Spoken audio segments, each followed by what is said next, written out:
Due to a conflict that will keep me from class tomorrow, I have some stuff I wanted us to cover. There is some stuff about MLA that I can save for later, but what I'd really like to do is take a look at this posting I posted here, going deeper into what constitutes what you're trying to do with Essay 3. So you should be working towards a thesis statement for part of your discussion forums, but in addition to that, I did put a bonus about MLA. You can skip that one for now because I'm going to hold off on that until next week. So I'll probably go ahead and just close out that forum for now. So don't worry about that one. Primarily focus on discussion forums 1 and 2. And then what I have here is a deeper examination of how this process works.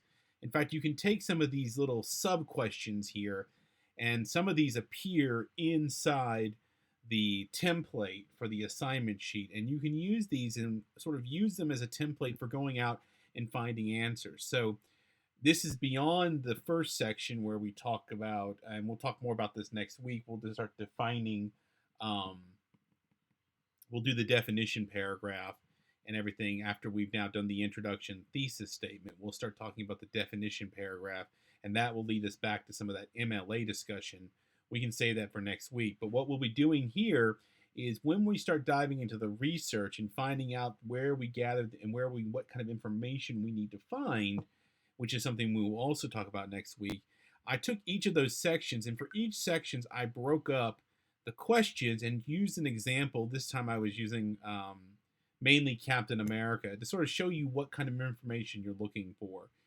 So basic identity, I talked about this, and so obviously I'd want to be able to find a source, and this I would say more. This is just starting off. Alter ego, Steve Rogers, U.S. Army reject, Brooklyn, New York. Superhero, supervillain associated with, of course, supervillain Red Skull. He's associated with the Avengers, but also Falcon. They play up that very much in the movies. His primary purpose, that covers those first two paragraphs of section 1.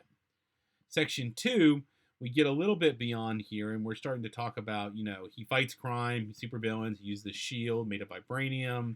We get into some more discussion here about what kind of audiences appeal to that kind of character. Military people, patriotic kids, all kinds of things tend to be attracted to this character. And then some elaboration here about his powers. Okay. That covers the two sections that are really inside the ballpark of the character itself as it exists in a fictional world. When we move into section 3, now we're starting to talk about things that translate over into the real world. So, for example, here, when and where was the superhero, or in your case, if you're using a supervillain, was created? I note here he was created in March 1941. This is before World War II. America was in World War II, actually, in New York City at Marvel Comics, at the time was known as Timely Comics. He was created by Joe Simon as the writer and artist Jack Kirby, and he first appeared in Captain America Comics #1, March 1941. On the cover, he was punching out Hitler. Okay? So I would want to expand that a little bit, maybe get myself 2 paragraphs. So that would be something where I would want to obviously cite a source, which we'll talk more about next week. Then the last section here gets into the details of the place of the character in a larger context. So, for example, here, where does this character belong inside of pop culture? What is its influence as a character?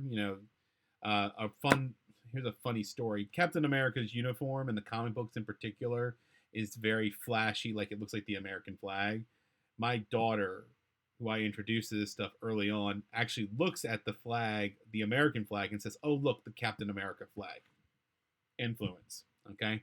And because other mediums that the characters appeared in, there's some early low-budget movies, but most recently, and of course I was updating this, I'd have to add ENGL as one of the appearances that the character has made. But here are them. I'm listing some of the more recent movies of the Marvel franchise. So this is sort of designed to give you an idea of an example so that you can sort of follow what you're going to be diving into further. We will circle back to this on Monday as we also talk about formulating our definition paragraphs, which we'll then use that as a point to talk more about MLA. And we'll save that for Monday. So you need to focus on those first 2 discussion forums. Start reading this. We'll talk about that on Monday. The definition. We'll also start talking about research as we start building our paper going forward.